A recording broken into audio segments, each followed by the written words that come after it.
শরীফ, আমরা দেখেছি আসলে গতকালকের যে ওসমান হাদির মৃত্যুর খবরের পর থেকে চট্টগ্রামে বেশ উত্তাল একটি পরিস্থিতি ছিল, যেখানে অনেকেই বিক্ষোভ করেছেন বিভিন্ন জায়গায়, বিশেষ করে ২ নম্বর গেট এলাকা থেকে শুরু করে এবং এই যে খুলশী এলাকায় আমি এখন দাঁড়িয়ে আছি, খুলশী এলাকায় সেখানেও তারা আসলে বিক্ষোভ করে এসেছেন, কারণ এখানে ভারতীয় সরকারি হাইকমিশনের যে অফিস, সেই অফিসটি কার্যালয়টি এখানে ছিল, এখানেও তারা বিক্ষোভ করেছেন এবং একই সাথে নানা জায়গায় আসলে বিক্ষোভ হয়েছে।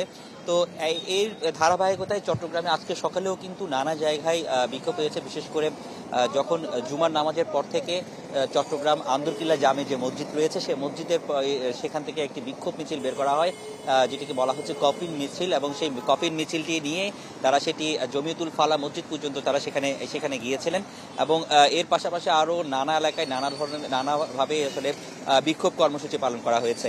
তো বর্তমানে আমি এখন অবস্থান করছি চট্টগ্রামের খুলশী যে এলাকায়, যে ভারতীয় সরকারি হাইকমিশনের যে অফিস রয়েছে, সেই অফিসের সেখানে কার্যালয়ের সামনে।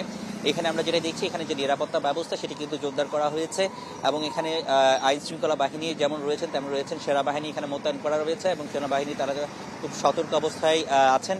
এবং একই সাথে আমরা যেটি দেখেছি যে এটা কিছুক্ষণ পরপরই আসলে ড্রোন উড়িয়ে এলাকার আশেপাশের যে এলাকাগুলো আছে সেগুলোকেও কিন্তু পর্যবেক্ষণ করছেন, যে নিশ্চিদ্র যে নিরাপত্তা ব্যবস্থা সেটি কিন্তু আসলে নিশ্চিত করার যে বিষয়টি সেটি কিন্তু তারা এখানে সেটি করেছেন।